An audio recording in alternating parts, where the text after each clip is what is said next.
Tere armsad kuulajad ja vaatajad, mina olen Kristiina Metsala Ja mina olen Naatan Metsala.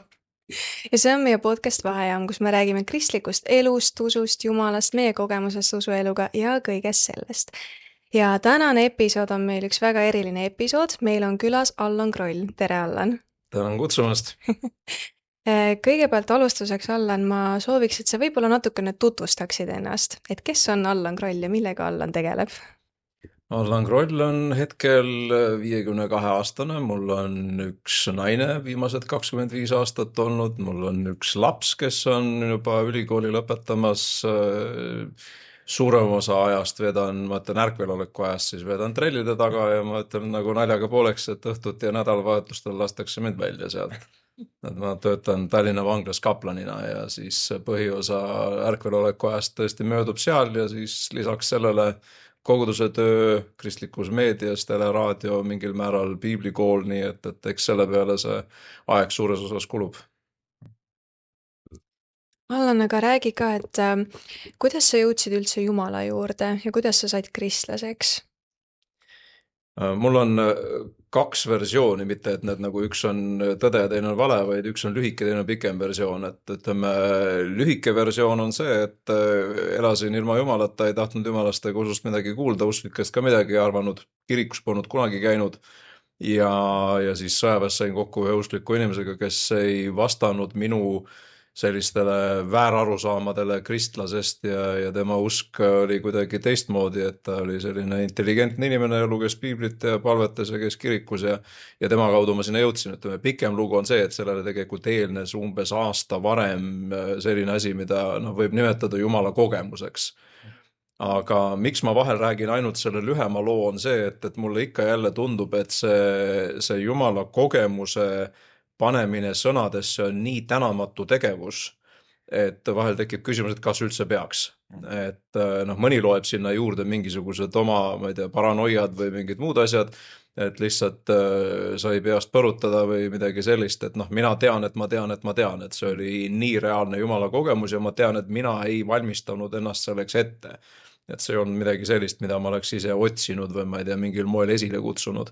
Et võib öelda, et Jumal tuli külla, 91. aasta sügisel oli see ja siis 92. aasta sügisel ma lõpuks siis jõudsin kogudusse ja 3 on kohtuseadus, 3. korral olin koguduses, täpsemalt kogudus oli nelipühilastel selline suur evangelisatsiooni teenistus Sakala keskuses.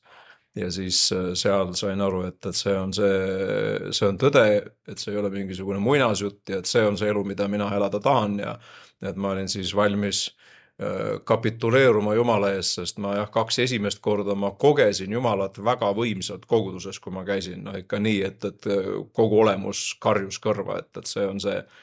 Aga ma ei suutnud uskuda, et mina oleks nagu valmis või võimeline sellele vanale elule selga pöörama ja vaatasin koguduse ringi ka, et sellised pühad inimesed siin kõik ümber ja et mina olen nagu mingi valge vares selles seltskonnas. Et see ka nagu väga kaasa ei aidanud, kuigi nad võtsid väga hästi vastu mind, seal ei olnud mingisugust sellist eelarvamuslikku suhtumist. Aga lihtsalt ma ise vaatasin nii, et need on sellised pühad, toredad inimesed ja mina selline nagu ma olin oma Lasnamäe sellise kaabaka taustaga aga jah, 2 korda käisin, ei läinud mingisugusele eestpalvele patusepalvet lugema, kuigi pastor kutsus ja 3 on kohtuseadus, siis läksin ja 3. november 1992, ütlen kogu aeg oma vanglatöös ja igal pool mujal, et parim otsus, mille ma iial oma elus teinud olen ja ei ole kunagi kahetsenud seda. Amen, seda on nagu nii äge kuulata tegelikult, et see vaatad tagasi kogu sellele asjale ja ütled, et ma ei ole nagu kordagi kahetsenud seda otsust, on ju. Et see on tegelikult meeletult suur asi, sest et elus me teeme parastamatult otsuseid, mida me kahetseme ka. Aga me tahaks nagu rääkida täna natukene ka sellel teemale, et mis asi on usus kahtlemine ja miks see nii on ja mis see endaga kaasa toob. Ja ma küsiks kohe esimesena nii-öelda otse personaalselt, kas sa oled kunagi usus tegelikult ka nagu päriselt kahelnud ja kuidas see nagu välja on näinud sinu elus? Otse loomulikult, ma ei saa ikkagi ilma, et ma kedagi tsiteeriks, et ma vahel naljaga pooleks ütlen, et Allan Krolli jutlus ilma raamatu soovituseta on terminoloogiline vastuolu, et seda ei saa olemas olla. Ja sellepärast ma armastan tsiteerida ka mõningaid endast palju-palju targemaid inimesi ja ma loeks Timothy Kelleri ehk noh, Tim Kelleriks nimetatakse teda võib-olla sagedamini, tema ühe tsitaadi, kus ta ütleb, et usk ilma mõnede kahtlusteta on nagu inimkeha, milles pole üldse antikehi. Inimesed, kes lähevad muretult läbi elu, olles liialt hõivatud või ükskõiksed selleks, et küsida raskeid küsimusi selle kohta, miks nad usuvad, nagu nad seda teevad, avastavad, et nad on traagiliste kogemuste või aruka skeptiku teravate küsimuste ees kaitsetud. Inimese usk võib lausa üleöö kokku variseda, kui ta pole aastate jooksul suutnud kannatlikult kuulata omaenda kahtlusi, mis tuleks heita kõrvale alles pärast põhjalikku järelemõtlemist. Nii et Keller ütleb siin väga tabavalt, et vahel inimese elus võivad juhtuda mingisugused traagilised sündmused, mis panevad selles usus kahtlema ja noh, minul neid on olnud mõningaid küll. Ütleme, mu oma venna enesetapp oli üks, mis pani väga-väga tõsise põntsu ikkagi, noh, see oli tõsine usukriis. Sest ma olin selle sama päeva hommikul, kui see juhtus, ma olin palvetanud, palunud Jumala kaitset pere üle ja siis sa tuled töölt koju ja sulle teatatakse, et vend on Mustamäe haiglas intensiivis ja elulootust mitte mingisugust ei ole ja 36 tundi hiljem ta sureb ära ja noh, siis tekib küll küsimus, et Jumal, kus sa olid, miks sa ei sekkunud. Ma olen nii palju kuulnud vanglasüsteemis töötades inimeste lugusid, kes on püüdnud ennast ära tappa ja on ebaõnnestunud järjest, et noh, mis iganes meetodeid nad ka ei kasutanud. Et nad miks sa ei pannud kätt vahele. Et mul on, ütleme, ilmselt selliseid olnud, mis on mingite tagasilöökide, suuremate nagu traagiliste tagasilöökide tagajärg, kus su usk hakkab nagu kõikuma. Kindlasti on olnud ka selliseid intellektuaalseid, ma hiljuti piiblikoolis rääkisin usukriisist ja siis nagu jagasin need kaheks, et on mõnikord usukriisi põhjus on intellektuaalne. Et inimene lihtsalt satub kokku infoga, mida ta pole varem kuulnud ja see lööb kõikuma ja teine on siis emotsionaalne ja pahatihti need on tegelikult omavahel kokku seotud. Et ütleme, et intellektuaalsete kahtlustega ma olen kergemini hakkama saanud, sest ma olen selline loomu poolest uudishimulik ja mulle meeldib palju kaevata, et kui ma mingisuguse vastuargumendi kuskilt leian, et noh, siis ma hakkan selle kallal tööle ja ma kaevan välja nii palju infot, kui ma vähegi suudan leida. Ja üldiselt see on minu jaoks vähemalt toiminud, et on need siis mingisugused usu ja teaduse, evolutsiooni ja loomise või piibli usaldusväärsuse või mingid sellised küsimused, ütleme Jeesuse kui ajaloolise isiku teemad, et noh, nendega on olnud lihtsam toime tulla. Ja mitte sellepärast, et ma olen intellektuaalselt laisk olnud, eks noh, mõned saavad hakkama, sest nad on laisad. Lihtsalt ei viitsi, nad ei esita isegi küsimusi endale ja loomulikult nad ei pea hakkama otsima vastuseid. Ja nii on hästi lihtne toime tulla. Nii ei kasva ka, aga noh, vähemalt sa saadki mõnusasti ja rahulikult oma elu elada, nii et ei teki erilist kahtlust milleski, aga noh, nagu Keller siin ütleb, et siis kristlane on nagu keha, milles ei ole antikehi, et kui ta ühel hetkel puutub kokku mingisuguse tõsisema viirusega, et kas on siis mingi traagiline sündmus või nagu ta siin ütleb, arukas skeptik, et näiteks läheb ülikooli õppima ja seal saab kokku intelligentse ateistiga, eriti kui ta on selline võitlev ateist, kes ikka peab nagu õigeks propageerida ka oma ateismi. Ja siis noh, paraku ma ütleks, et päris paljude selliste kristlaste usu saab nii-öelda ateistliku automaadi valanguga lasta pilbasteks, kui ta ei ole eelnevalt tööd teinud ja vaeva näinud sellega. Aga ma mõtlengi, et võib-olla sa räägid, kuidas sa ise tulid toime või kuidas üleüldselt tulla toime, kui sul ongi, et sul on mingi selline kogemus, et sa arvad, et asjad lähevad ühtemoodi ja sul on nagu Jumalast mingi vaade või nagu sinu puhul, et sa olid just palvetanud ja siis juhtus midagi sellist. Ja päris paljudel inimestel juhtuvad sellised mingid kogemused, et kuidas siis nende kahtlustega toime tulla? Ma olen aru saanud, et esimene asi, millega peaks tegelema hakkama, on üleüldse ootused elu ja usuelu ja Jumala suhtes.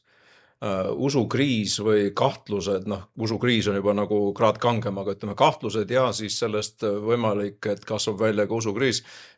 See enamasti ikkagi ohustab eelkõige neid inimesi, kelle ootused maailma ja usuelu ja koguduse ja Jumala suhtes on ebarealistlikud. Et sellega tuleks tööd teha enne.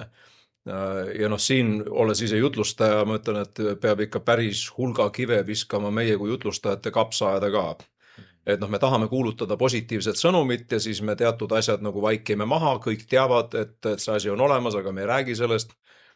Või siis paneme selle nagu nii kaugele ja teeme selle nii väikseks, et keegi ei pane tähele. Ja siis ühel hetkel inimese elus juhtub midagi, noh, on see siis mingisugune õnnetus. Ega me kõik oleme nii palju siin planeedil elanud, et me saame aru, et selliseid asju võib juhtuda ka kristlaste elus. Et kas on mingisugune tragöödia, on see haigus, on see õnnetusjuhtum või on mingisugune muu asi. Ja sellega, kui inimene ei ole eelnevalt tegelenud, et ta ootused elule ongi, noh, nagu ma vahel naljaga pooleks ütlen, et selline odav Hollywoodi film, et kus head karakterid tulevad kaadrisse paremalt poolt valgete lobustel ja valgete sombrerodega ja siis pahad karakterid tulevad vasakult ja mustade lobustel ja mustade sombrerodega ja siis head pah-pah lasevad pahad maha ja latsutavad päikeseloojangusse, et selline on elu. No ei ole elu selline, et siin elus juhtub igasuguseid asju ja kui nende ootustega ei ole tegeldud, noh, ma võiks tuua terve tonni näiteid, aga noh, lihtsalt pidades lugu inimeste privaatsusest ja tahtmata eriti nii väikses paigas nagu Eesti rääkida lugusid, kus mõned inimesed võivad olla liigselt äratuntavad, siis ma säästan kuulajaid, vaatajaid sellest. Aga on olnud selliseid lugusid terve hulk, ma võtan siin küll, kas siis piiblikooli aastate jooksul, koguduse aastate jooksul, vanglas samamoodi, vanglatöös. Et jah, võib-olla esimene asi on need samad ootused, millega peaks tegelema, et kui ootused on valed, siis pettumus on sinna sisse kirjutatud, see on lihtsalt aja ja tehnika küsimus, mille pärast ja millal see tekib. Aga nüüd vastuseks, et mis on mind kõige rohkem aidanud ja võib-olla paljusid teisi inimesi on ka see, et räägi ja veel kord räägi. Räägi Jumalaga.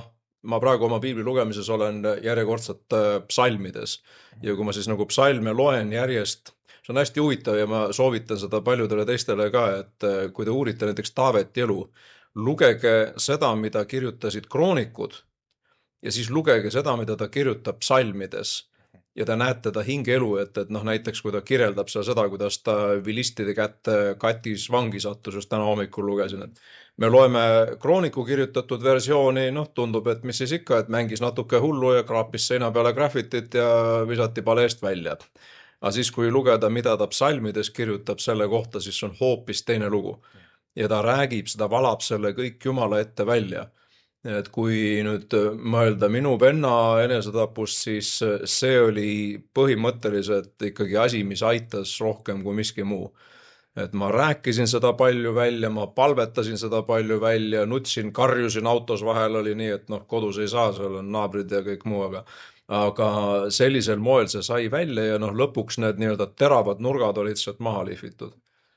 Et ma soovitaks jah neile, kellel on mingisugused sellised tagasilöögid ja potentsiaalsed nii-öelda kahtlused või isegi usukriis terendab kuskil horisondil, et noh, vähemalt räägi. Ja noh, kui, nagu ma siin enne ütlesin, kui see on intellektuaalne usukriis, no näiteks läksidki ülikooli õppima, sattusid kokku ateistliku professoriga, kes naeruvääristab su usku ja sul ei ole argumente, et noh, siis kuula neid, kes on palju paremini informeeritud.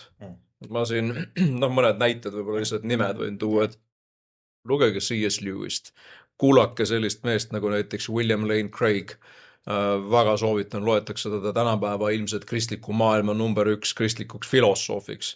Teda ei ole võib-olla väga lihtne kuulata, inglise keeles räägib ka, kes keelt ei mõista, selle jääb arusaamatuks, aga lugege, kuulake sellised Hugh Ross, John Lennox, kes mulle tohutult meeldib, eks ta on Cambridge'i ülikooli matemaatika emeriitprofessor, nii et noh, äärmiselt terav pliiats, teda ilmselt ei saa keegi süüdistada selles, et sa oled selliste lihtsate, primitiivsete, religioossete halleluuja vastustega rahul, et no ei ole. Edgar Andrews, keda on eesti keelde ka tõlgitud sellised raamatud nagu Kes tegi Jumala, mis on inimene, 2 raamatut minu teada on. Noh, vanematest tegijatest Norman Geisler oli üks selline suur kuju, siis tänapäeval üks, keda ei saa ka mainimata, et J. Warren Wallace, kes on endine mõrvarühma politseinik, kes oli tegelikult, no võib-olla mitte ateist, aga agnostik. Agnostik siis, ateist ütleb, et pole kindlasti olemas Jumalat, agnostik ütleb, et võib-olla on, võib-olla pole, ei tea. ja teada ei saa. Siis tema oli pigem sinna poole kalduv ja siis ta hakkas sama metoodikat, mida ta oma mõrvarühma uurijana kasutas, hakkas kasutama pühakirja ja kiriku ajaloo ja ütleme selliste argumentide kontrollimiseks. Ja tuli usule selle läbi ja nüüd tema siis nii-öelda täiesti teise perspektiiviga, erinev sellest, mida sageli võib-olla pastorid või jutlustajad räägivad, siis tema sellest perspektiivist näiteks väga-väga hästi neid teemasid on käsitlenud. Nii et nendel soovitan lihtsalt, et lugege, kuulake neid eestikeelseid, ütleme siin Arne Hiiobit kindlasti soovitan mitmeid teisi, kes on, ütleme, samal ajal sooja südame ja ütleme toimiva tajudega. Et ei taha kedagi nüüd solvata, aga noh, mõnikord on nii, et üks või teine pisut on vähem arenenud. Et on neid, kellel on väga suur pea ja mitte väga suur süda ja soe kohe kindlasti mitte ja siis on vastupidi. Nii et jah, ütleme emotsionaalse poole pealt räägi Jumalaga, räägi inimestega, mida iganes sealt seest üles tuleb. Ei ole kerge kuulata muidugi, ma saan aru, et siin ma pean jälle teist teoloogi tsiteerima, kes mulle väga meeldib. Dr. Michael Brown on tema nimi, ta on messiaanlik juut. Ja tema ütleb huvitavalt, et kirik on viimane koht, kuhu sa saad minna oma kahtlustega. Ja ta on huvitav kuju, ta on ühelt poolt ta oli selle Pensacola vist, jah, Pensacola ärkamise üks eestvedajatest, nii et noh, selline väga karismaatiline ja samas, kas ta oli vist semiidi keelte või mingisuguse sellise tausta professor, doktorikraadiga ja puha. Ja tema ise sellest taustast pärit ütleb, et millegipärast kahtlustega kirikusse minna ei saa. Sest et seal siis kas sulle vastatakse mingisuguste klišeedega sageli või tembeldatakse kohe nõdrausuliseks ja siis lükatakse vestlusest kõrvale. Et tegelikult ei tohiks nii teha. Et kui kellelgi ikkagi selliseid küsimusi on ja kahtlusi on, siis ma arvan, et parim asi, mida teha on olla see isik, kes vähemalt ära kuulab. Isegi kui kõigil ei oska vastata.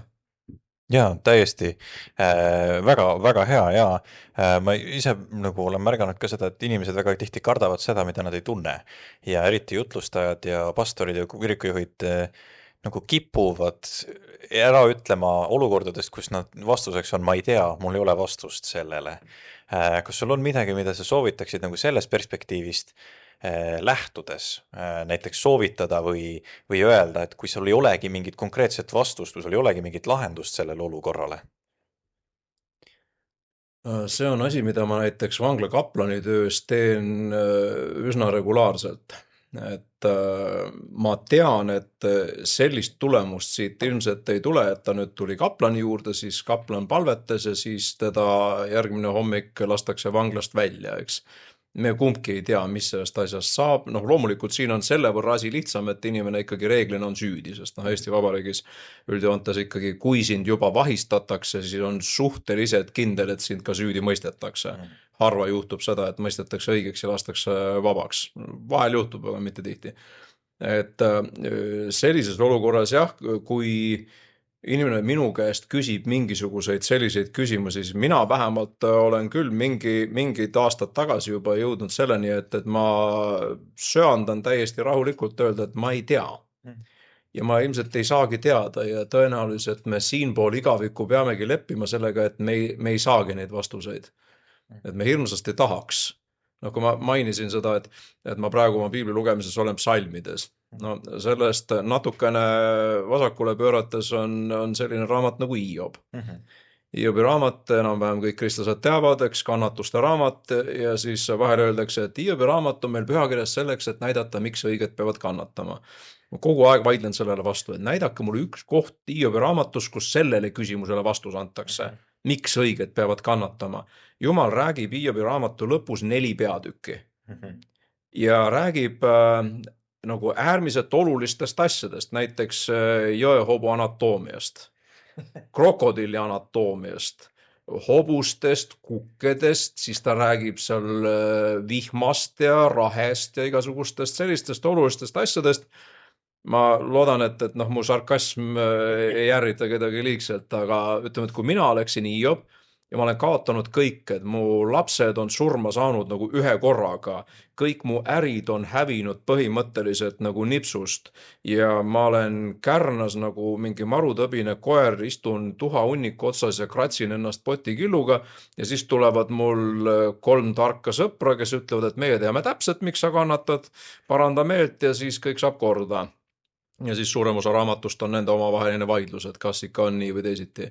Ja siis üks Elihu nimeline sõber tuleb seal, võtab natuke sõna ja siis tuleb Jumal kohale ja hakkab Hiiobile rääkima sellest, et mismoodi selles maailmas asjad käivad, loodusseadused ja igasugused muud asjad ja siis sellised põnevad loomad.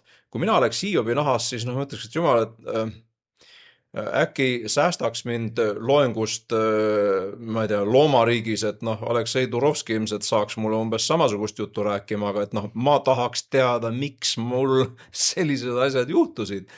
Ja Jumal mitte poole silbigagi ei vasta, et näed, Hiob, kullake, ma otsustasin sinu usu proovile panna ja sellepärast lasin nendel asjadel juhtuda. Tegelikult see raamat sellele ei vasta. Aga Vello Salo, kes oli meie õppejõud, kui ma olin bakaõppes kunagi, tema ütles tarkuse kirjanduse kursusel, Hiob on siis üks nendest raamatutest, mida ta seal käsitles, et lühikokkuvõte on see, et usk peab säilima ka siis, kui mõistus otsa saab. Et see on nii-öelda Hiobi raamatu lühikokkuvõte, et usk peab säilima ka siis, kui mõistus saab otsa ja Hiobil sai. Lihtsalt tema sõbrad ei saanud aru, et ka neil oleks ammu pidanud saama ja nad oleks pidanud tunnistama, et noh, me ei tea. Meie asjast aru ei saa, aga miks Jumal nende sõprade peale nii tige oli just see, et nemad arvasid, et neil on kõik selge.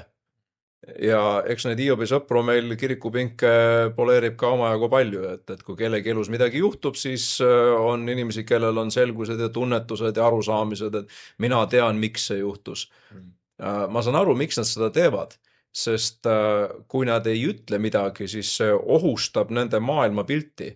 Juhtus midagi, mis ei mahu minu puslesse ja siis ma pean kiiresti mingi selgituse leidma sellele, et miks see tükk näed vot just täpselt siia sattus.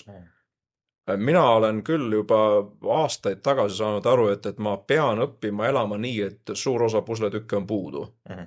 Mul lihtsalt ei ole ja siin pole igaviku ilmselt mitte kunagi ei saagi olema, et see 5. Moosel 29-28 üks koht, mis seda väga hästi kirjeldab, et mis on varjatud, kuulub issandale meie Jumalale, ehk ei ole meie asi, ei saagi teada, mis on ilmutatud, kuulub meile, et meie selle järgi teeksime. Nii et leppimine sellega, et me väga paljusid asju ei tea ega ilmselt saagi teada. See on hästi oluline, mis ei tähenda seda, et me peaks olema passiivsed, eks noh, ma usun, et kui inimene on näiteks sellise teadlase soolikaga, noh siis on ta on uudishimulik, ta tahab teada, tahab uurida, loomulikult, anna tuld, nii peabki. Aga et noh, varem või hiljem sa saad aru, et noh, see ilmselt minul jääb avastamata, võib-olla keegi kunagi saab aru. Et uudishimu peab olema, see nii-öelda tahe edasi liikuda peab olema, aga mingil hetkel ilmselt oma piire tunnistama ja tunnetama nii palju peab, et mina sellest asjast aru ei saa. Ja ma ei saa lõputult Jumalale nagu ette heita seda, et ma ei saa edasi elada muidu, kui ma ei tea seda või teist.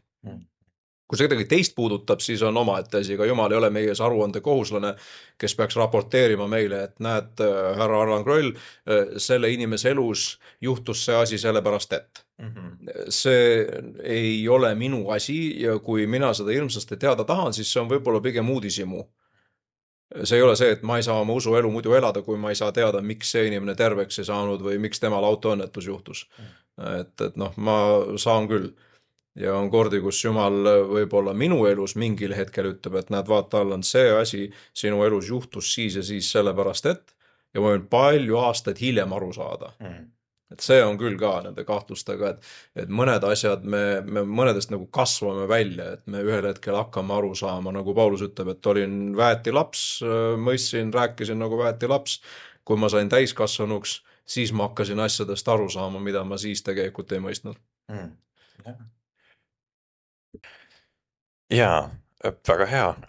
Mul on küsimus selle teemal, et meil on tendents ka vahetevahel vaadata oma enda elukogemust ja siis nii usuasju minevikus vaadata, kui ka nagu oma elu vaadata minevikus ja siis meeletult üle vaimulikustada mingisuguseid aspekte asju nendest. Ja samamoodi on ka kahtluste puhul, et me võime vaadata täpselt samamoodi, et mul oli mingi periood ja ma kahtlesin hästi Jumalat, ma olin mingi kõrbes ja mulle tundub, et Jumal räägib mulle midagi sellist nagu selle kohta. Tegelikult võis olla üldse nagu täiesti mingi tühine asi on ju, enda välja mõeldud asi. Mu mõte on see, et kuidas sa saad veenduda sellest, et sa kaine mõistusega läbi tuled nendest kohtadest, et sa suudad ise oma enda elu vaadata ratsionaalselt ja vaimulikult niisuguse balansiga võib-olla. Ja ka kahtlusi nende samamoodi vaimuliku ja ratsionaalse mõistuse balansiga. Vastan looga. See on küll päris kaugetest hallidest aegadest pärit lugu, aasta on 1996. Minu hea sõber, me olime Rootsis Örebros mingisugusel konverentsil ja tema tuleb mingi hetk minule, ütleb, et tead, Jumal näitas mulle, et see seal on minu tulevane. Meil oli see mitu kogudust Eestist, oli siis Tallinnast üks vist, Pärnust ja Võru, ja nii et me siis mitmekesi läksime ja tema ütleb, et tema sai ilmutuseks, parafraseerides viimset reliikviat, et püha Brigitta on iseennast mulle ilmutanud ja temal siis niimoodi oli ja muidugi siis ma nagu sain pärast kõrvalt vaadata ja itsitada, kuidas ta nagu kavalämblik niimoodi seda võrku hakkas tekitama ja vaene ohver ei saanud niipea veel aru sellest ja lõpuks ta ära võetud sai ja nad on siiamaani abielus. Ma ei hakka nimesid nimetama, aga siiamaani ja lapsed ja puha ja nii, et tema puhul toimis. Me olime tagasi teel Eestisse ja mina vaatan seal bussis ja näen ühte heleblondi tüdrukut ühest teisest kogudusest. Ta ei olnud meie Tallinna kogudusest, ma ei hakka ütlema täpselt kus. Lihtsalt infoks, tol ajal eriti minu maitse mitte mingil juhul ei olnud blond. Mul pigem meeldis brünett ja kindlasti mitte nii blond kui tema oli. Ta oli loomulik blond ka veel pealegi, mitte blondeeritud. Ja selline hästi heleda nahaga ja kõike, ütleme, et kindlasti mitte selline, nagu mina oleks valinud. Mina ei olnud abielus siis loomulikult, eks mul on mingid suhed, kui ma kristlaseks sain, siis ma sain aru, et ma mingisugust sellist testkohtamist tegema ei hakka, et nüüd käin ühe, teise, kolmanda, neljandaga ja siis vaatan, et kellega klapib. Et ma ikkagi otsustasin, et kui üldse, et ma hakkan kohtamas käima ka ainult siis, kui on enam-vähem kindel, et sellest võiks saada tõsine suhe. Ma otsustan, et ma nagu mängima ei hakka, sest mul oli varasemas elus taolisi suhteid mitmeid olnud ja otsustasin, et seda rohkem ei taha. Aga mis mind pani siis nagu, mis mind veenis alguses, oli see inimlik loogika, see, et Jumal, mina ise ju sellist heleblondi ei valiks. Ju siis sina näed temas seda, mida mina ei näe ja siis ilmutasid mulle, et näed see tüdruk on nüüd sinu tulevane. Ja mina siis oli ülestõuses pühade konverents, ma mäletan, mina elasin ülestõuses pühadest kuni augustikuus vist oli see toimuv koguduste ühine suvelaager. Elasin teadmisega, et püha Brigitta on iseennast ka mulle ilmutanud. Ja palvetasin ja kõik ja uskusin, et näed, Jumal näitas ja Jumal rääkis ja kõik. Ja siis parajasti sõidame sinna laagri poole kuhugi Lõuna-Eestisse ja see oli üks neist kordadest, kus Jumal rääkis mitte nii, et see on ähmane tunnetus ja ma siis panen selle sõnadesse, vaid see oli konkreetne lause ja küsimus. Mis siis, kui tema ei ole see? Ja ma sain ilma sõnadeta nagu selgitused aru, et see tähendab, et tema ei ole see õige. Ja mul, ma mäletan seal bussis, ma ei mäleta, mis koha peal ma parajasti siin olin, aga ma mäletan siiamaani seda, kuigi sellest on nüüd möödas ligi 30 aastat. Mis mõttes, see ei saa ju olla, ma olen siin pool aastat peaaegu, ma olen elanud teadmisega, et see on see ja nüüd siis äkki rikutakse kõik ära, öeldakse, et mis siis, kui polegi. Ja sest ma unustasin mainida, et ma olin otsustanud, et kui ma nüüd sinna laagrisse lähen, et siis ma hakkan konkreetselt ikkagi nagu püüan suhet looma hakata, eks. Ma seda ei uskunud, et kui on Jumalast antud, et siis lihtsalt ühel hetkel koputab mul uksele ja ütleb, et tere, et mina olen su tulevane. Ma sain aru, et usk ilma tegudeta on surnud, et mina hakkan tegutsema, et vähemalt püüan tuttavaks saada ja nii, sest me ei olnud varem üldse suhenud. Ja siis, kui ma sinna laagrisse jõudsin ja ma mäletan, istun seal kuskil õhtul puu all ja palvetan ja järjest nagu kasvab see veendus. Ei ole. Iseenesest ju väga tore, et ma sain teada, et tema ei ole, tähendab on keegi teine. Aga mis minu jaoks oli selline täielik mats minu usu pihta oli see, et kuidas ma suutsin nii valesti aru saada. See minu usku mu võimesse kuulda Jumala häält ja sellest aru saada kõigutas väga tugevalt. No ma olin suht noor kristlane siis ka, ma olin mingi võib-olla 3,5-4 aastat usus olnud siis.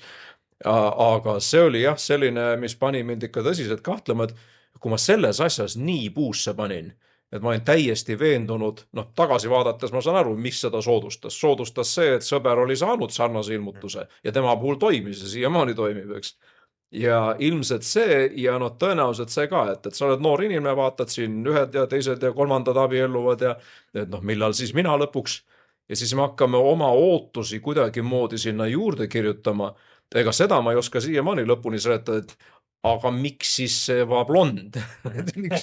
miks just see, et noh, et isegi nagu oma ootustes ma ju ei oleks nagu sellist inimest valinud. Ei oska ma seda siiamaani täiesti ära seletada, aga mida ma siis tegin, kui mu, ütleme, usk minu võimesse Jumala häält kuulda oli ikkagi kõvasti saanud raputada, siis see võttis aega, kus ma lihtsalt rahunesin maha ja võib öelda, et leppisin kaotusega ja sain aru, et noh, ilmselt siin mingit muud selgitust ei tulegi. Oluline on see, et Jumal peatas mind ikkagi viimasel hetkel, et seda ma ju kuulsin. Ja noh, seda ma tean, et ma kuulsin. See ei olnud mingisugune minu kujutlusvõime vili, sest seal ei olnud ühtegi välist faktorit, mis seda oleks pidanud põhjustama. Täiesti selge, konkreetne selline lause siin sees. Ja võttis aega, kus siis nagu vähehaaval Jumal hakkas taastama seda usku võimesse, et näed, ei, siin sa kuulsid Jumala häält, näed, siin sa palusid ja siin see asi juhtus. No ma olen seda lugu palju rääkinud, see oli mõned ajad varem küll, aga et ma töötasin Pirita restoranis, siis hommikul ärkan üles. Äkki tuleb selline teadmine südamesse, et võta oma ratas, mine välja.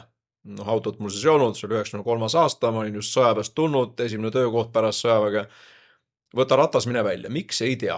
No ei viitsi, ei tahaks, et noh, ma olin poole ööni tööl, ma tahaks puhata. Ei, no olgu, võtsin ratta, läksin välja. Siis tuleb järgmine teadmine. Sõida nüüd selle baaridaami juurde, kes oli sama graafikuga nagu mina, minust mingi paarkümmend aastat vanem selline proua. Sõida tema juurde, elas ka Lasnas kuskil teises otsas. Miks? Mina ei tea. Loogika ütleb, et miks ma peaks tüütama inimest, kui tal on samasugune vaba päev nagu mul, aga täiesti nagu selge selline teadmine, et ei, vänta sinna. No väntasin sinna, tema tuleb ukse peale vastu, täiesti näost ära ütleb, et tead Allan, et mul on jõhker migreen. Jõhker migreen ja ma täna ilmselt ei ole mingi suhtleja. Aga kutsus külla, et okei, no tule üles. Läksin üles, vaatan riiuli peal Uus Testament. Tohib korraks. Võtsin Markuse 16 lahti, lugesin ette, et haigete peale nad peavad käed, need saavad terveks, sina oled haige, mina olen usklik, kui oled nõus, palvetan. Okei, noh, kui nii jõhker migreen on, siis ilmselt palju vastu ei vaidle. Panin käe pea peale, palvetasin ja ta ütles, et momentaalselt oli selline tunne, nagu see valu oleks, noh, tema kirjeldas, et nagu tolmuimega niimoodi välja tõmmatud peast ja kael, mis tal enne vaeva tegi ja ragises ja ei paindunud hästi, sai korra pealt terveks. Et see oli selline sammhaaval juhtimine, kui sa selliseid asju näed ja teiselt poolt mõtled, et ma oleks igal sammul saanud selle ära torpedeerida. Ma oleks võinud mitte välja minna ja seda ei oleks juhtunud. Ma oleks võinud välja minna, ratta peale istuda, mitte tema juurde sõita ja seda poleks juhtunud. Ma oleks võinud tema juurde sõita, aga mitte palvetada tema eest näiteks, et aga mis siis, kui midagi ei juhtu, mis siis, kui sa nüüd jääd lolliks, et näed, ta on natuke usu vastu huvi tundnud ja nüüd sina siin rikud kõik ära, näed, palud ja midagi ei juhtu. Samamoodi. Aga nii, et ütleme, taolised vahel isegi nagu, see ei ole nüüd pisiasi, aga vahel on isegi sellised pisiasjad need, mis tegelikult näitavad, et Jumal siiski juhtis, navigeeris otse kui karide vahelt läbi selle tormi keskelt ja lõpuks ma jõudsin teisele poole.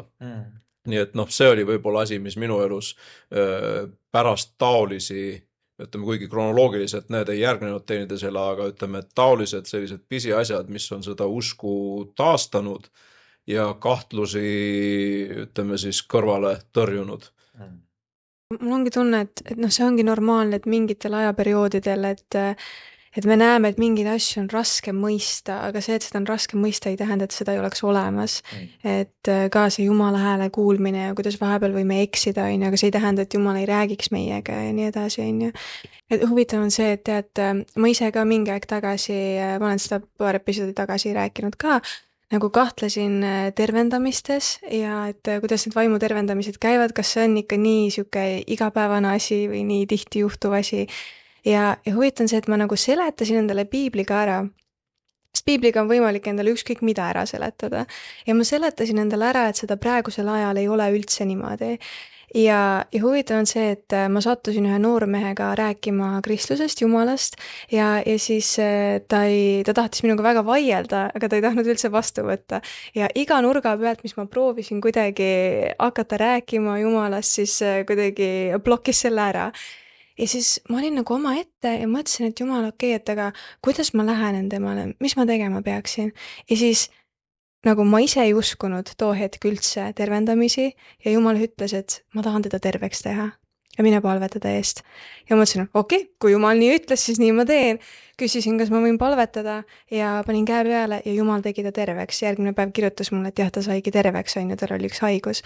Ja vot nagu ei seleta ära, on ju, et sa oled endale kuidagi piibelikult ära seletanud, aga samas praktiline elu on teine. Ja see, et sa nagu, ma mõtlengi, et see on okei kahelda. Et aga sa pead olema alati alandlik Jumala ees ja nagu ootama seda, et nüüd Jumal võib täielikult muuta sinu arvamust mingis asjas.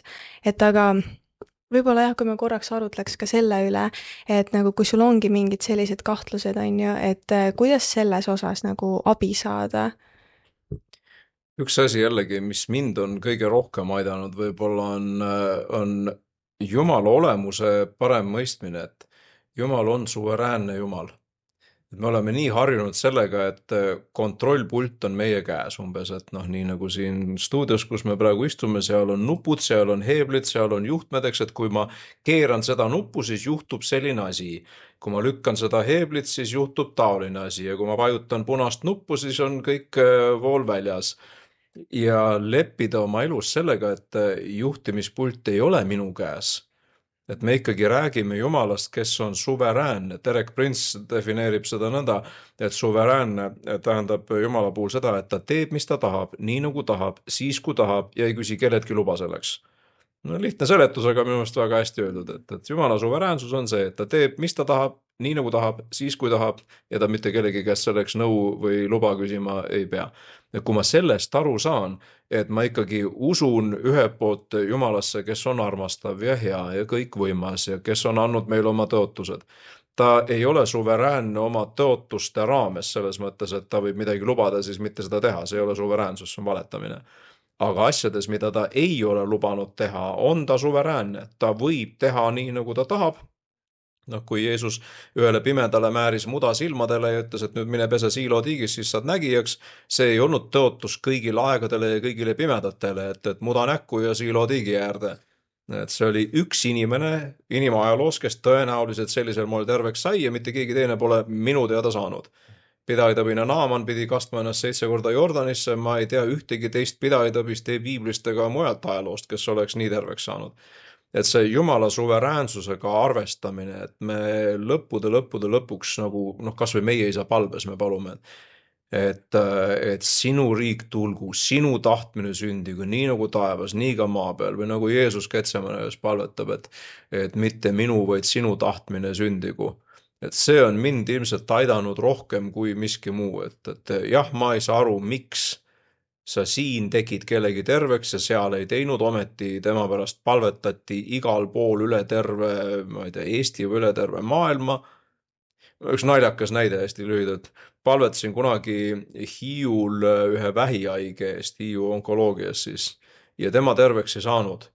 Ja keegi inimene täiesti uskmatu, ma mäletan, kas ta oli keegi sugulane või mitmed aastad tagasi, ei ole täpselt detaile meeles. Ma isegi mäleta, mis tal tervise häda oli, aga hiljem mulle öeldi, et tema sai terveks. Tema, kes ta seisis ukse peal, keerutas pöidlad umbes, et millal need usuhullud siin nüüd lõpetavad. Inimene, kelle pärast palvetati ei saanud, inimene, kes seisis seal, pärast tunnistas, et mina sain. No võta ja seleta nüüd, et tema pärastki ei palvetatud absoluutselt midagi. et selliste asjadega lihtsalt jällegi tuleb leppida, et noh, piibel ei ütle meile mitte kusagil, miks näiteks Paulus Timoteost terveks ei teinud, vaid ütleb, et näed, ära ainult vett joo, tarvita pisut veini, et sul on seal kõhuhädad, et sul on probleem, tee nii, et terveks saaks. Ja ta ütleb, et lepi sellega elama, mõned, ei saa mitte mainimata jätta, et mõned, kes ütlevad, et näed, see tõestab, et Jumal ei taha kõiki tervendada, see jätab hästi kummalise mulje, et Paulus siis andis Timoteosele nõu, kuidas Jumala tahte vastu sõdida. Et Jumal tahtis, et Timoteos oleks haige ja Paulus, igavene rebel, annab talle nõu, et saa ikka terveks. No, ebaloogiline, eks. Paulus ei aruta seda küsimust üldse, et miks ei saanud palve peale terveks, ei tea. Vastust pole. Aga seda ta ütleb küll, et tee nii, et terveks saada.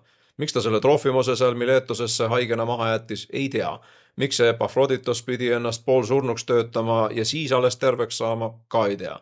Nii et neid näiteid on tegelikult terve trobikond, kus me lihtsalt peame leppima sellega, et meile ei anta rohkem infot ja Jumal on suveräänne Jumal. Ma saan aru, et ütleme eriti sellistel karismaatilistel kristlastel, noh nagu minagi, ma olen sellises koguduses usudel tulnud, meis tekitab see ebakindlust. Kui me kuuleme mingit juttu Jumala suveräänsusest, siis noh, see tekitab kohe mingi ebakindlust tund. Aga mis see tähendab, et siis ma ei saagi seda, mida ma tahan või? No võib tähendada. Võib-olla tõesti, et noh, mõni inimene saab ühtemoodi, teine saab teistmoodi, mõni peab ühe asjaga leppima, teine tundub, et meie arvates pole üldse väärt palvevastust ja tema saab. Ma olen vanglast palvetanud inimeste pärast üleni sinised tätoveeringuid täis ja saavad koha peal terveks, hiljem, mitu aastat hiljem tunnistab väljas, et näed siiamaani terve, siiamaani pole meelt parandanud. Et noh, kuhu see nüüd siis kõlbab? Ja siis meil on tubli usuõde või vend kirikus ja tema pärast on palvetatud nii, et pealagi läigib juba ja ikka mitte mingisugust märki sellest, et palve vastatud saaks. Et jah, jällegi ma saan vastata ainult asjadega, mis mind on aidanud ja see Jumala suveräänsuse teema, see tõepoolest on, et Jumal teeb, mis ta tahab, siis kui ta tahab, nii nagu tema tahab ja ta tõesti ei pea küsima ei nõu ega luba ega selgitama ennast, et ma muuseas tegin seda sellepärast, et see on tema jaoks parim. No jällegi see on minu hüpotees, aga ütleme päris mitmetel puhkudel, kui ma praegu lasen oma peast läbi mõned väga traagilised sündmused, kus ütleme kristlikus peres, ütleme, et üks pool on kristlane, teine veel ei ole, noor tütar 20-aastane ühel hetkel äkki sureb öösel ära, hommikul üles enam ei ärka, et noh, kuidas siis nüüd nii? Et olles ise ka palvetanud palju selle sama tüdruku pärast ja tundes väga hästi neid inimesi, kes selle asjaga seotud olid. Aga mis siis, kui ma ei tee sellest ei mingit dogma ega doktriini, ma esitan selle küsimusega, et aga mis siis, kui selle inimese elus see hetk oli ainus, kui ta üldse oma elu Jumalale pühendada sai, see hetk siis enne seda, kui ta siit igavikku astus. Mis siis, kui Jumal teadis ette, et kui praegu ta selle otsuse on teinud, et ta Jumalat ikka natukene nagu otsima on hakanud ja südame avanud, et seda hetke mitte kunagi enam hiljem ei teki ja nüüd, kui anda talle eluaega juurde x10 aastat, siis ta küll maa peal elab need x10 aastat ära ja läheb hukka. Mida sellega siis võidetud on? Jeesus ütleb, et sa võid kogu maailma kasuks saada ja oma hingele kahju teha, sa ei ole mitte midagi võitnud sellega. Ehk et võib-olla mõne inimese jaoks oli see hetk just parim hetk lahkumiseks. Aga meie näeme oma valu. Ja noh, ma saan aru, ma ei räägi seda kui teoreetik, eks noh, ma ise seda kogenud ja mitte ainult oma venna surma puhul. Et meie näeme ainult oma valu ja oma kaotust, mis on vägagi reaalsed. Aga kui me suudaks seda võib-olla selles Jumala suveräänsuse teises perspektiivis vaadata, et võib-olla selle inimese jaoks see hetk oli parim hetk lahkumiseks, siis ilmselt teeb selle arusaamise, see ei ole õige, sellepärast, et see nii-öelda toimib teraapiliselt. Ma usun, et see toimib teraapiliselt sellepärast, et see on õige. Ehk et kui see on Jumala tõde, siis see ühtlasi tervendab ka neid hingehaavasid paremini. Ja see tõde teeb juba vabaks, nii nagu ka Jeesus lubab meile, eks ole. Aga mul on võib-olla siia lõpupoole üks küsimus veel selle kohta, et kui me vaatame natukene nagu kaugemalt, laiemalt, mitte ainult kristlasi, aga ka väljapool ilmalikke, tegelikult on see ka levinud probleem võib-olla kristlaste seal ja mõnegi kord siis lisaks kahtlustele meie elus võib eksisteerida selline väga lihtne termin nagu eksistentsiaalne kriis. ma ei saa üldse aru, miks ma olemas olen või mida ma nagu teen siin või nagu, ja see on tüüpiline asi, mida noh, ilmalikud inimesed kogevad, aga tegelikult ka kristlaste seas on täiesti levinud asi. Mida sa teed sellisel juhul, kui sul on täielikult eksistentsiaalne kriis? jah, ega siin on väga keeruline ühte lühikest ja lihtsat vastust anda ja ma ikka tsiteerin seda Murphy seadustest tuntud loosungit, et igale keerulisele küsimusele on lihtsad, üheselt mõistetavad ja valed vastused. Et seda ei taha nagu niimoodi lühidalt ja vale vastusena edasi anda. Filosoof, ma ei mäleta, kes see oli, kes võttis kasutusele sellise termini nagu eksistentsiaalne äng. Et olemasolu äng selline või keegi ütles, et meie ümber on palju neid inimesi, kelle jaoks elu on eluaegne vanglakaristus. Et ta ütleb, et ma pole kunagi tahtnud siia tulla. Keegi pole minu käest küsinud, kas ma siin elada tahan, kas ma tahan olla siin, kas ma tahan olla selline, kas ma tahan sellist elu, sellist saatust. Eks noh, võib-olla klassikaline näide Nick Vucic, kes käis Oleviste kirikus siin mõned ajad tagasi, eks, et noh, sa sünnid siia ilma sellise stardipaketiga, et sul käsi ei ole üldse ja jalgade asemel on siis parem jalg vist on mingi 3 väikest varvast ja kogu lugu. Ja sul on usklikud vanemad ja tekib paratamatult küsimus, et Jumal, kas Psalm 139, et sina valmistasid mind mu ema ihus ja imeliselt ja kardetavalt loodud, et noh, ma vaatan peeglisse, ma nagu ei näe seal väga mingit imelist ja kardetavat, et ma näen midagi sellist, mille pärast tahaks nagu temagi tahtis oma elu ära lõpetada. Et kuidas siis toime tulla? Siin ma vastaks jälle tsiteerides kedagi, ma kogu aeg tsiteerin kedagi. Et üks juudi psühhoterapeut Viktor Frankl, jälle raamatusoovitus ka nagu sobiv on, hankige ja lugege sellist raamatut nagu Ja siiski tahta elada. Ja siiski tahta elada on eestikeelne tõlge, eesti keeles on see olemas, kus teda leiab, ei oska öelda, võib-olla on kuskil uus trükk tulnud või. See on siis mees, kes ise, ta oli Viini ülikooli psühholoogia professor, aga kuna ta oli juut, siis ta pandi koonduslaagrisse. Theresienstadt vist oli, Auschwitz oli siis teine. Ja olles Auschwitzi koonduslaagris, surmalaagris, noh, mõtle selle olustiku peale, et sa ei lähe isegi jalad ees siit ära. Sa lähed jalad ees krematooriumisse ja kogu lugu, et noh, siit pääsu pole. Ja siis tema toob välja selle, mida tema tegi sellises olukorras. No esiteks ta esitab psühholoogina siis sellise küsimuse, et aga miks tahta elada, kui elu on mõttetu näiteks? Et miks siis üldse peaks tahtma keegi ellu jääda, et tema nagu hiljem lõi sellest terve oma koolkonna logoteraapia. Logoteraapia põhi sisu on see, et sa pead leidma mingisuguse eesmärgi oma eksistentsile, mis teeb selle valu välja kannatamise võimalikult tõenäoliseks. Ehk et valu on niikuinii, valu on garanteeritud ühte või teistpidi, vähem või rohkem ja see tuleb nii ehk naa. Aga et kui sa leiad selle tähenduse, see oli jah, tema tsitaat ka vist, et kannatus lakkab olemast kannatus, kui sa leiad tähenduse, et tema leidis tähenduse siis selles, et hakkas aitama teisi kinnipeetavaid seal ja hakkas nendes ehitama ja õhutama üles seda mõtet, miks üldse ellu jääda. Kellegi kirjanikuga rääkis näiteks, et ära küsi, et miks mulle sellist elu on tarvis, nagu Auschwitzi koonduslaagrit. Aga küsi, miks elul sind võib tarvis olla, et sa oled kirjanik, sul on raamatuseeria pooleli, sa pead selle lõpuni kirjutama.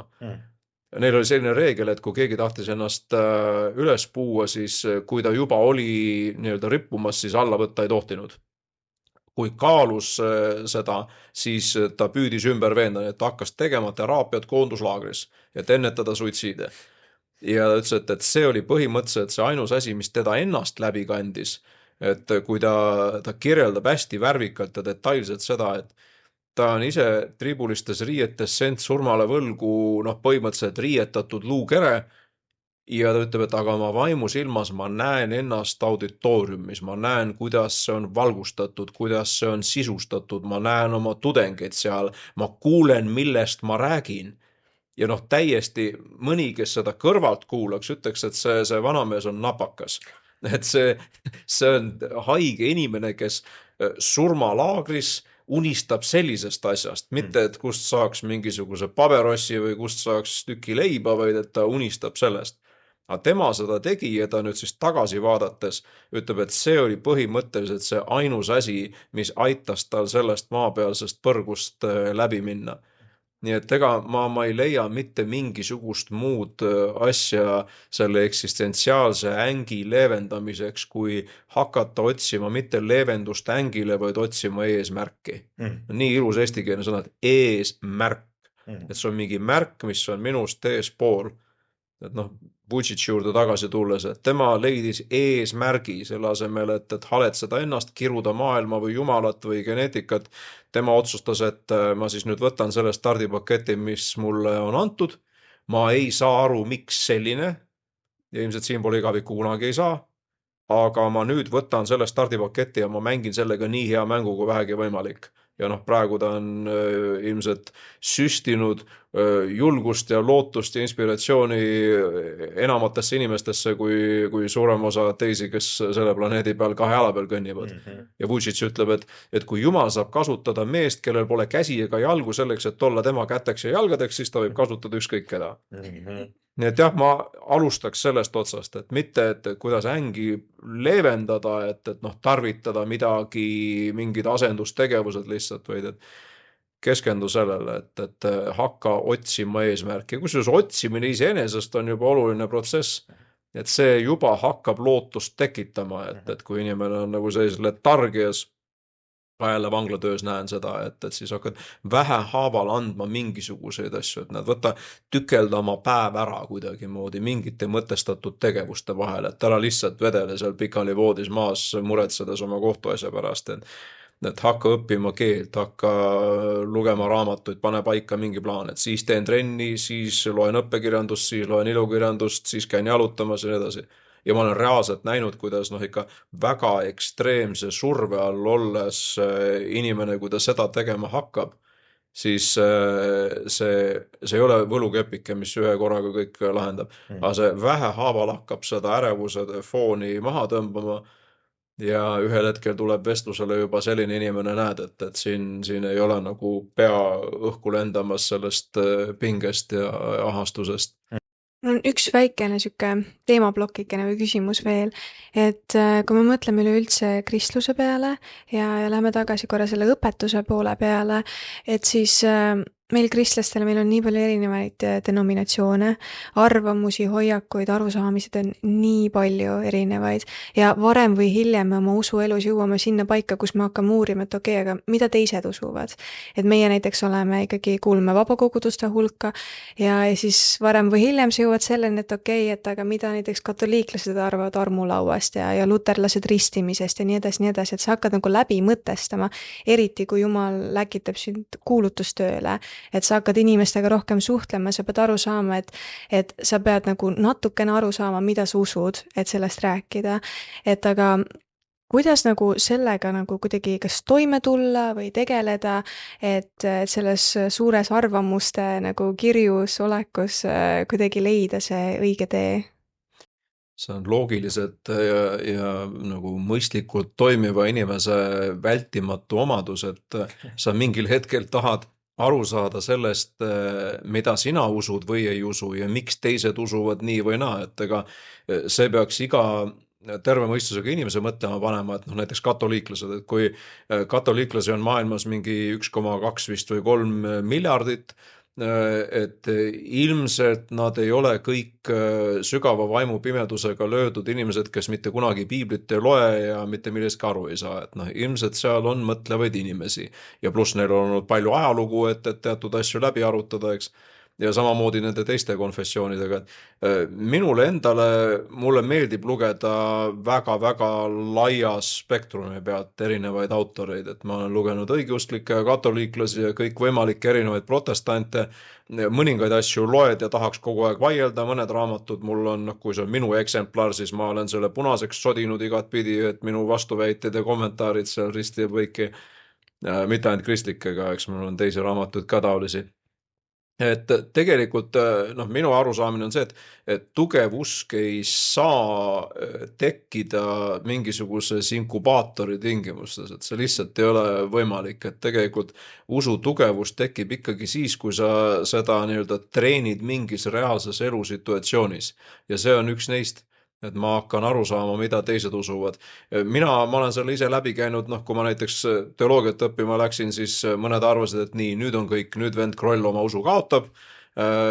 Kindlasti on sellised olnud, ega ma olen neid ise ka näinud, kes on läinud teoloogiat õppima ja siis on 4 aastat oli alguses, siis kui mina käisin, nüüd on natuke lühem, aga et alguses oli usk ja siis kui sai diplomi kätte, siis pea oli suur ja süda oli väike ja usk oli kadunud. Et noh, mida see minu jaoks näitab, on enamasti see, et need inimesed jätsid unarusse mingid elementaarsed usupraktikad. Noh, näiteks loeti ainult mingit kohustuslikku kirjandust teoloogilises seminaris, enda piibli uurimine kadus ära, palveelu läks miinimumi peale, koguduses teenimine kadus ära, ütleme see nii-öelda normaalne selline vaimuringlus lakkas toimimast ja siis oligi nii, et inimesest tekivad sellised, no mina nimetan seda entsüklopeedia usuks, et ta teab palju, sa küsid, et noh, armulaud näiteks, ta võib sulle rääkida, mida Calvin või Zwingli arvas, mida Luther arvas, mida katoliiklased, õigeusklikud arvavad, eks, ja siis kui sa küsid, et aga mida sina arvad, on enam-vähem kogu selle vastuse kokkuvõte, eks.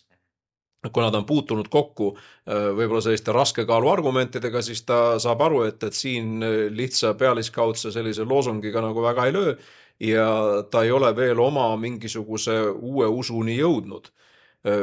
Ma arvan, et mõistlik ja normaalne oleks nii, et sa tutvud esiteks, ütleme, vastavalt oma vaimuliku küpsuse tasemele ja ma kasutan spordialade terminoloogiat, aga ütleme, et ka kaalukategooriaid, et ei ole mõtet nii, et kui sina oled alles nii-öelda algaja ja kergekaalane, siis minna kohe tutvuma kellegi teise raske kaalu argumentiga. Tõenäoliselt ta lööb sul pea kõrvade vahelt ära lihtsalt. Et noh, nii ei treenita inimesi. Et see on selles mõttes mõistlik, et siis doseerida mõistlikult, hoida oma selline vaimulik praktika toimimas, et piibli lugemine jääb, palve jääb, koguduses teenimine jääb ja siis vähehaaval sellise infoga ennast nii-öelda täiendada ja lõpuks sa võid jõuda sellise arusaamiseni, et ma saan aru, miks nad usuvad. Noh, mina näiteks, ma katoliku ja õigeusu, ma ei ütle, et ma mingi suur ekspert olen, aga noh, ma olen piisavalt palju seda uurinud, et ma laias laastus ikkagi orienteerun, ma saan aru, mida ja miks nad usuvad. Ja mul on oma argumendid, miks mina näiteks mõne asjaga nõustun ja mõne asjaga ei nõustu. Ja seda ma võin küll öelda, et just see nagu ajalooline perspektiiv, minu usuelu on see küll rikastanud väga palju. Et ma olen hakanud palju paremini aru saama sellest, et ütleme, et meie ei ole esimese korruse elanikud. Et enne meid on palju teisi ja me oleme seal kuskil nii-öelda üleval pool ja et noh, enne meid on ka olnud usklikke inimesi ja ka väljaspool meie mingit konfessiooni või meie traditsiooni on usklikke inimesi ja ei pea hakkama üle jooksma kuhugi, et sa lihtsalt saad aru, et nagu Paulus ütleb, tunnetamegi poolikult ja kõik, mis me räägime poolikult. Et jah, siin on raske ühest vastust anda, aga ütleme, et nagu põhireegel oleks see, et vaata, et su enda vaimulik praktika oleks paigas ja doseeri mõistlikult. Ei ole väga mõistlik üle doseerida noorel kristlasel, et noh, see võib lüüa täiesti nagu kogu tema vaimuliku kompassi propelleriks, et ta ei ole veel usus nii-öelda juuri alla ajanud ja siis äkitselt saab kokku mingisuguste nagu tõsiste raskekaalu argumentidega ja siis on nii, et seal, kus enne olid jalad, on nüüd pea ja vastupidi. Väga, väga hea soovitus, aga ma arvan, et sellega me vaikselt lõpetamegi, sest et see on olnud äärmiselt hea ja viljakas vestlus ja me oleme saanud, noh, meie oleme juba kahekesi oleme saanud nii palju siit, et nagu me oleme äärmiselt tänulikud sulle selle eest, et sa tulid, võtsid selle aja ja jagasid neid asju selle teema kohta. Jumal õnnistagu sind ja sinu teenimist ja sinu pere samamoodi selles kõiges. Aga selline ongi tänane meie episood. Aitäh ka teile, kallid kuulajad ja vaatajad, et te vaatasite ja olge väga-väga õnnistatud. Ja meie näeme juba järgmine nädal.